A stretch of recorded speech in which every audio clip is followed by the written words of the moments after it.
সিঙ্গুরের ছায়া দুর্গাপুরে স্তব্ধ উন্নয়ন। বৈধ কাগজপত্র থাকা সত্ত্বেও তৃণমূলের গোষ্ঠীদ্বন্দ্বে জমি কিনে বিপাকে প্রমোটার রাজেশ সিং।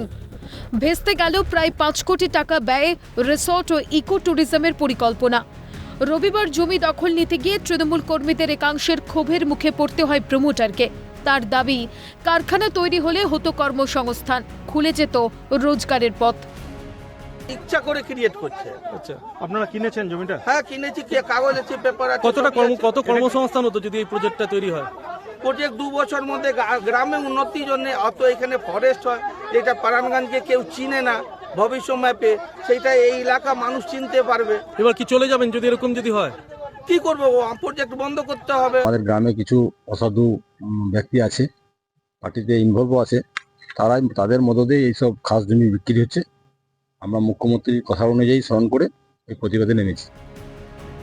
জানা যায়, দুর্গাপুরের জেমুয়ার পরানগঞ্জ গ্রামে দীর্ঘদিন ধরে পড়ে থাকা 3 বিঘা জমি অধিগ্রহণ করেন ওই প্রমোটার।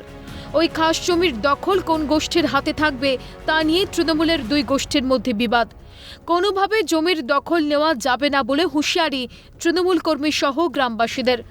সরকারি খাস জমিতে লাগানো হয়েছে তৃণমূলের পতাকা। কার্যত সরকারের জমি পাহারা দিচ্ছেন বলে দাবি তৃণমূল কর্মীদের একাংশের। সরকারি জমি, ঠিক আছে, পার্টির লোক সব বিক্রি ফিক্রি করে। কোন পার্টির? টিএমসি। আপনারা তো টিএমসি করে? হ্যাঁ, আমরা টিএমসি, পার্ট টিএমসি। আপনারা লাগিয়েছেন এখানে এই ঠান্ডা? কারণ যেহেতু সরকারের জমি, হ্যাঁ, সরকারি জমিকে রুখার জন্য এই সব কাজগুলো করেছি। আমরা এখানে জমি বিক্রি দেবো না। এই জমি আজ দীর্ঘদিন ধরে 50-60 বছর আমাদের বয়স হয়ে গেল, এইভাবেই জমিটা পড়ে আছে। বিক্রি করে দেওয়ার চেষ্টা চলছে। এটা কারা করছে? এটা আমাদের এই পাড়ার লোক করছে। পার্টির লোক? পার্টির লোকরা। মানে কোন পার্টি? তৃণমূল পার্টি। এখন আপনারা তো তৃণমূল করে? হ্যাঁ। জমি দখল করে নিচ্ছে? হ্যাঁ। কারা করছে এটা? তাহলে আমরা কোথায় যাব? মুখ্যমন্ত্রী মমতা বন্দ্যোপাধ্যায়ের নির্দেশ অনুযায়ী কেউ খাস জমি দখল নিতে পারবে না, দাবি তৃণমূল নেতৃত্বের। বলতে চাই, যে খাস জমি আছে সেটা সরকারি জমি। বাংলার মুখ্যমন্ত্রী মমতা বন্দ্যোপাধ্যায় পরিষ্কার করে দিয়েছেন, খাস জমিতে কেউ দখল করতে পারবে না। অন্যদিকে তৃণমূলের গোষ্ঠীদ্বন্দ্ব ইস্যুতেই সুর চড়িয়েছেন বিরোধীরা।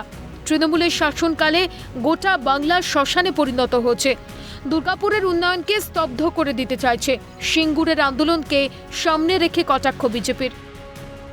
তৃণমূলের এই গোষ্ঠীর দ্বন্দ্বতে তৃণমূলের শাসনকালে পশ্চিমবঙ্গ শ্মশানে পরিণত হয়েছে, তার সাথে সাথে তার ছায়া দুর্গাপুরেও পড়ছে। যেমন সিঙ্গুর থেকে সর্বক্ষণের জন্য টাটাকে বিতাড়িত করেছিল, দুর্গাপুরের উন্নয়নকে এই তৃণমূল স্তব্ধ করে দিতে চাইছে। তাই আজকে পরানগঞ্জে যে ঘটনা ঘটছে আরেকবার সিঙ্গুরকে মনে পড়ে দিচ্ছে। যদি দুর্গাপুরে ইন্ডাস্ট্রি করতে চাই, কর্মসংস্থানের সুযোগ হবে, বেকার যুবকরা চাকরি পাবে। তার মধ্যে এদের কাটপানি তোলাবাজির জন্য এই ঘটনা ঘটছে। এর দায় কিন্তু এই শাসক দলকেই দিতে হবে।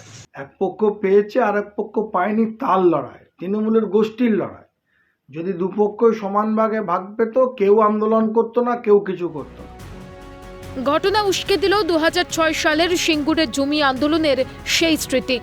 তৎকালীন বিরোধী নেত্রী মমতা বন্দ্যোপাধ্যায়ের নেতৃত্বে সংগঠিত আন্দোলনের ফলে হাত গুটিয়ে ফিরে যেতে বাধ্য হয় টাটা গোষ্ঠীকে। সেই সময় কারখানা তৈরি হলে বদলে যেত বাংলার ছবিটা, ঘুচত বেকার সমস্যা, মত ওয়াকিবহাল মহলের।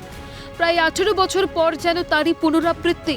তবে কি জমি বাঁচানোর নামে নেতৃত্ব দেখানো পথেই শিল্প বিরোধী তৃণমূলের একাংশ? থাকলো সেই প্রশ্নটাই। জেমুয়া গ্রাম থেকে রাজেশ সেনগুপ্ত, ক্যালকাটা নিউজ।